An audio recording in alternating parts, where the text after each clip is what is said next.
En un sorpresivo anuncio y dando un giro en lo que había manifestado hasta ahora, el presidente Boric convocó al COSENA para el próximo lunes, esto para analizar una eventual despliegue militar en el marco del proyecto de infraestructura crítica que se está tramitando en el Congreso, una decisión que ha provocado críticas y también aprehensiones en algunos sectores. Queremos profundizar en este tema y ya vamos a tomar contacto con la presidenta del Partido Socialista, la senadora Paulina Bodanovich. ¿Cómo está, senadora? Qué gusto saludarla a esta hora aquí en Canal 24 Horas. Hola, muy buenos días, Davor. Bueno, en su percepción, ¿con cuánta convicción el presidente cita al COSENA? ¿Influyó la presión de los alcaldes de su partido incluso?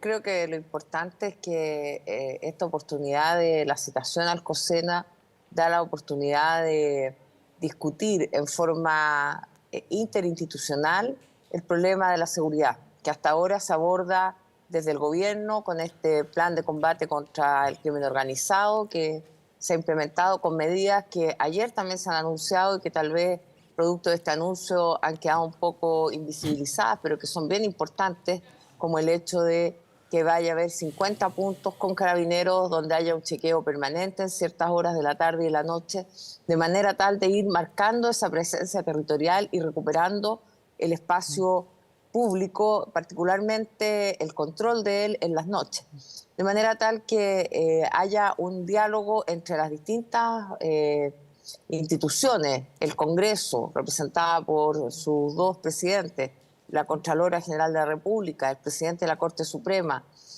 además del presidente y los comandantes en jefe de las Fuerzas Armadas. Nos parece que es algo acertado desde el punto de vista del recrudecimiento que ha tenido las tasas de homicidios y de delitos graves en estas últimas 2 semanas. Ya, pero llega a tiempo esta decisión, se ha dicho que es tardía, que debió haberse tomado hace un par de meses y no ahora, cuando ya tenemos el aumento de homicidios considerablemente con este mes de enero que se nos fue, que nos dejó prácticamente un asesinato por día. Bueno, creo que aquí las opiniones hay desde los que creen que es tardío a los que creen que no debe hacerse. Por lo tanto, más que opiniones, yo espero que esta reunión del día lunes nos permita avanzar en esta coordinación interinstitucional que es muy necesaria. Cuando vemos que cada institución tiene sus propias metas, fines, misiones y visiones y no conversan, es difícil que el problema de la seguridad pueda solucionarse, porque este no es un problema del gobierno, no es un problema de una institución o de las policías en forma aislada o del Poder Judicial en forma aislada. Es un problema del país entero en distintas manifestaciones. En la zona norte hemos visto cómo se han ido adoptando medidas que han ido mejorando, pero donde todavía se mantiene un alto tránsito de personas que ingresan por pasos irregulares, donde todavía no tenemos un control migratorio estricto. Vemos la situación de la macrozona sur, que sí ha mejorado en los índices, pero donde todavía hay distintos tipos de atentados y delitos que se cometen con frecuencia. Por lo tanto, creo que esta conversación entre todos los poderes del Estado puede tener una finalidad o puede tener marcar un precedente en términos de que sea permanente esta coordinación, que también la estamos abordando desde el punto de vista legislativo. Por ejemplo, en esta ley de infraestructura crítica, algo de lo que hay que hacerse cargo es precisamente de eso, cómo hay un mando que finalmente haga esta coordinación de la infraestructura crítica en forma eficiente, con coordinación con el Poder Civil como corresponde al Poder Militar, con subordinación, pero con eficiencia, para efectos de tampoco darle a la ciudadanía falsas expectativas de que va a bastar que se dicte esta norma de que haya policía, personal militar desplegado para que termine con la delincuencia. Sí, usted, además ¿Sí? de senadora, fue subsecretaria para las Fuerzas Armadas, conoce bien cómo funcionan las instituciones de la defensa en nuestro país. ¿Usted siente que el Ejército puede cumplir un rol relevante realizando controles de orden interno, apoyando a carabineros al interior de la región metropolitana, por ejemplo, que están preparados, o no es el tiempo quizás para tener al Ejército en la calle? Mire, el Ejército está desplegado en estos momentos junto con el resto de las ramas a lo largo del país. Como digo, desplegado significa que Pero no están están las destinados. ciudades. Lo vemos en la macrozona Por sur, que eso tiene lo un digo. límite acotado, en el norte está en la frontera, no está en Estación Central, no está en La Pintana, no está en Américo Vespucio, no está en los grandes ejes como lo plantean las otras autoridades que deberían estar. Están ejecutando labores de orden público en 2 macrozonas del país y la pregunta es si hoy día deben estar también en las ciudades. Yo confío en la preparación de las Fuerzas Armadas. A veces se dicen cosas a la pasada que no son efectivas, que van a mandar jovencitos que están haciendo el servicio militar. Eso no es efectivo. Las Fuerzas Armadas son responsables y no van a mandar personal que no está capacitado y que no tiene la preparación suficiente para eso. Ahora, es efectivo que es necesario mayor presencia territorial y por eso a mí me parece que hay que destacar esta medida que se ha comunicado en el día de ayer en relación a tener puntos de chequeo en las ciudades de un cierto horario en adelante, que es dentro de las facultades que la ley le otorga a Carabineros de Chile, a las policías, porque también van a estar desplegados personal de la PDI, de manera tal de ir marcando ese acento de control territorial que el Estado ha ido perdiendo. Lo que hoy día mucha gente a uno le dice no se ven los carabineros haciendo patrullajes preventivos. Y no estoy hablando de patrullajes en vehículos, estoy hablando simplemente de la presencia disuasiva que pueden tener 2 carabineros parados en la puerta del metro, en la puerta de un supermercado o dando vueltas como era antes por los barrios. La verdad es que esto no es solamente un tema de medios de vehículos, que sí el gobierno ha invertido y entregado a Carabineros, sino también de una planificación que permita que haya disuasión desde el punto de vista de la delincuencia.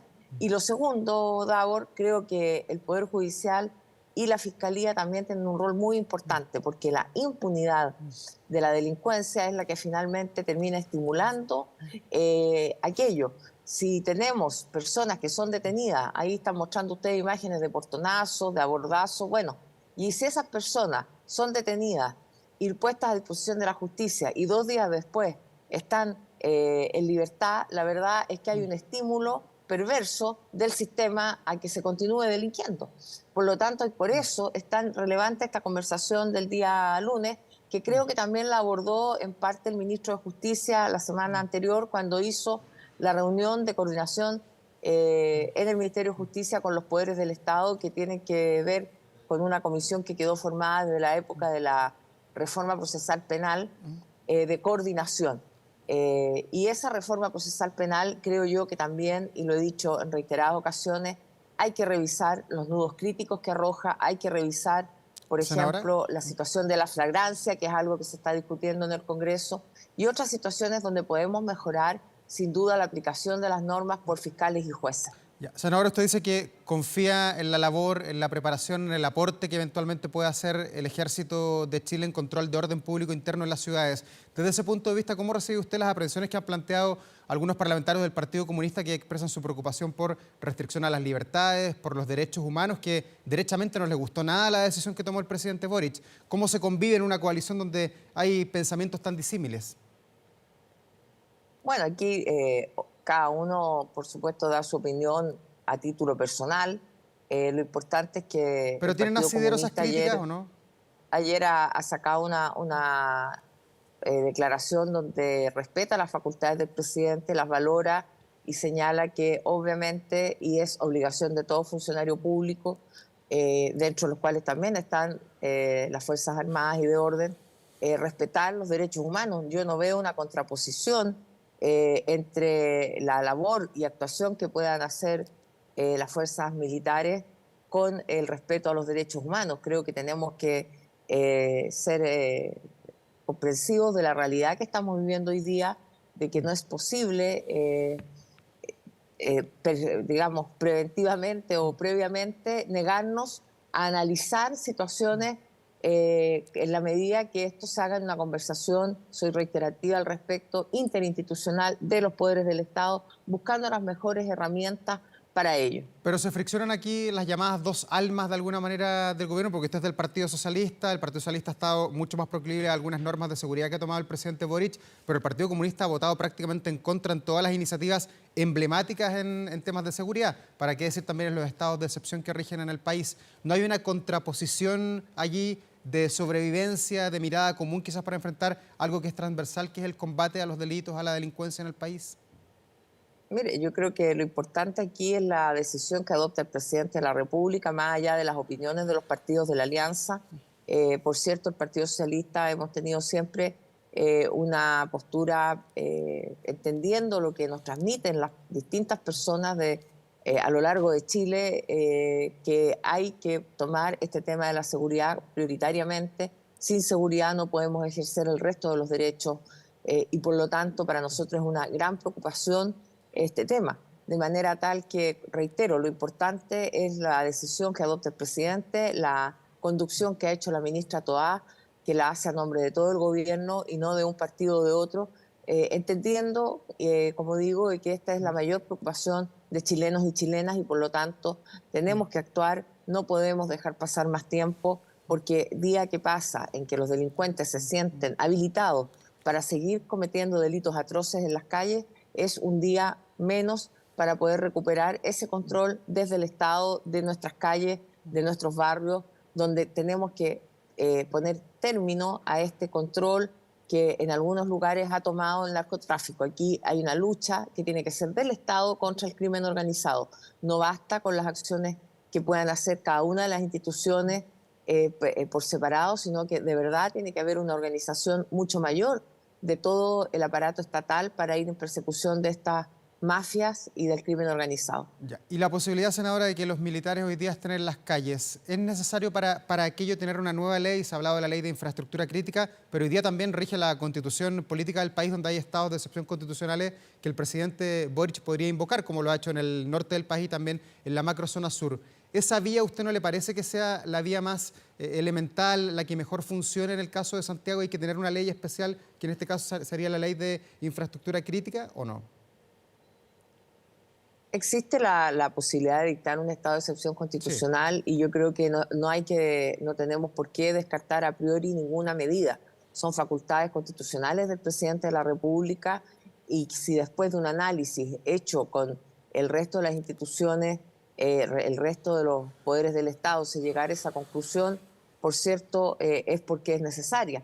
Pero también hay que tener un estado intermedio, a mi juicio, que permita el despliegue sin limitar los derechos constitucionales, porque recordemos que los estados de excepción requieren una aprobación cuando son reiterados, como es el caso que ha ocurrido en Chile de la aprobación del Congreso, como una limitación también a lo que es el poder del Ejecutivo, porque aquí también se están restringiendo libertades, que tal vez nosotros no nos damos cuenta o no se ejerce ese control, pero la verdad es que incluso la libertad de reunión, de poder manifestarse, queda limitada y por eso también hay un énfasis en buscar soluciones intermedias que permitan, en épocas donde no sea necesario este control tan riguroso, con limitación de las libertades personales, permitir esa actuación de las Fuerzas Armadas en labores de coordinación con las policías en la vigilancia de cierta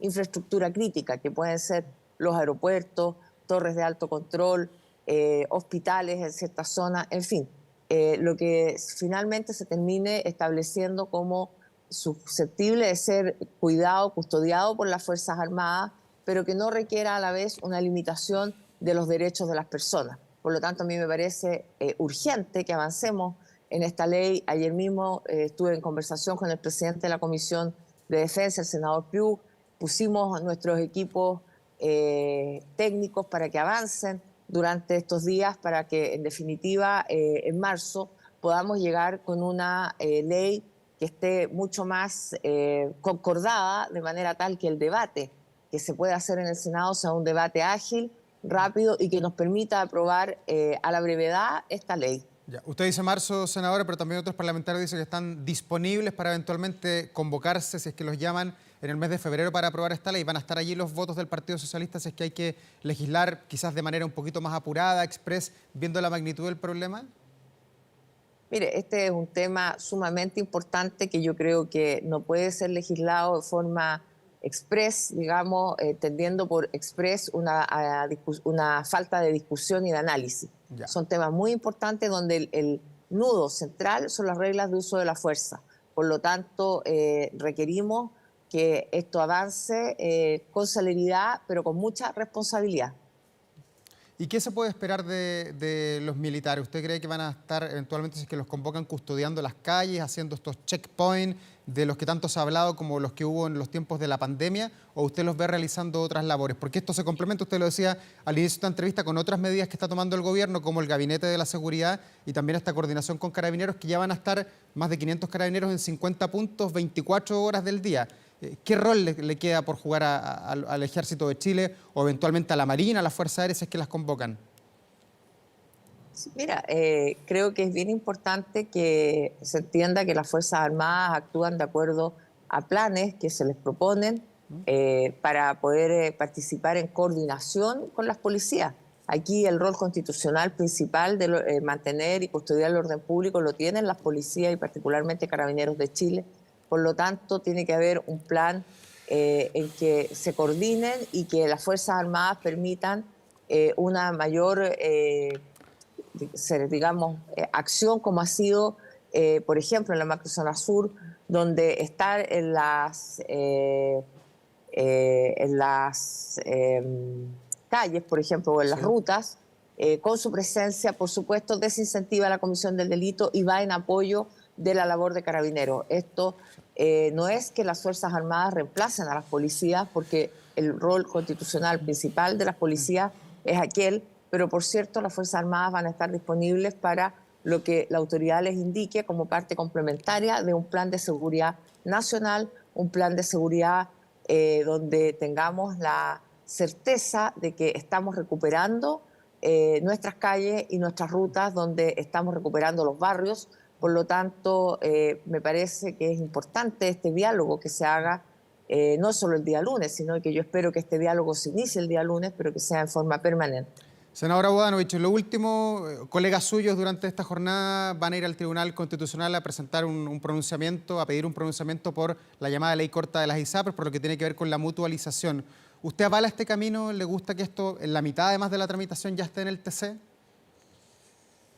Mire, más que opinar sobre la acción en particular, creo que una vez más hemos tenido una ley que podría haber salido bien desde el Senado y que lamentablemente en este caso por los votos y la insistencia de la derecha termina después de largos meses de tramitación, que en la comisión donde están presentes todas las fuerzas políticas hubo acuerdos de cómo se iba a solucionar esto a través de la comisión técnica, cómo se llegaba al monto de la deuda para que las ISAPRES pagaran lo que corresponde de acuerdo al fallo y sin que entrara en crisis el sistema. Todo ese diálogo que se dio por meses, tanto en la comisión como en el propio Senado y en estas comisiones técnicas, se borra de un plumazo el último día cuando se vota sin el quórum necesario y se vota una norma que queda fuera del amparo de lo que son las facultades de las mociones parlamentarias para finalmente terminar rebajando esta cantidad de dinero que adeudan las ISAPRES y que finalmente es lo que se ha llamado la mutualización, pero que finalmente va contra el espíritu de los propios fallos. Entonces, por esta vía se intenta finalmente torcer la voluntad del Poder Judicial, lo que a mí no me parece. Pero lo que destaco finalmente es que aquí hubo acuerdo por meses que no se cumplen el último día y eso a mí no me parece que corresponda. ¿Pero el senador socialista Juan Luis Castro va a título personal al TC o va con el apoyo de usted y de los otros senadores de la bancada del partido? Nosotros como Partido Socialista sacamos una resolución siendo críticos de esta situación de la mutualización y por lo tanto, más que una autorización, porque esta es una facultad que tienen los senadores, sí somos críticos de esta norma y somos críticos de cómo se tuerce finalmente la voluntad de los acuerdos, del diálogo y de una norma que podría haber sido aprobada sin ningún problema y pasado a la discusión a la Cámara de Diputados. Se le introduce esta modificación de último minuto que finalmente termina ensuciando una discusión que hasta ese momento había sido de un muy buen nivel. Paulina Bodanovich, presidenta del Partido Socialista, muchas gracias por esta entrevista, que le vaya muy bien, que tenga una muy buena jornada. Muchas gracias, Davor, igualmente. Que le Buenos vaya muy días. bien, hasta luego.